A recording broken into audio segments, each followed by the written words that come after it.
पहले तो मैं प्रेस क्लब करने वाला बनाया कि 9 मुंतखब सदर नियामत वजीर साहब, सरफराज मोहम्मद साहब, कैसर शेख साहब, अमजद अंसारी साहब, नियामत बशीर साहब, इन सब का बेहद मशहूर हूँ कि जिन्होंने मुझे इस तकरीर में दावत दी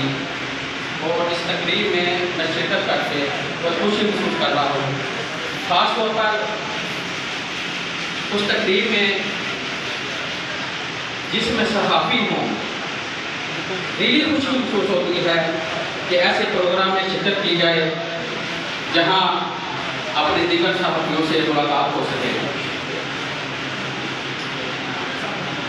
आप सब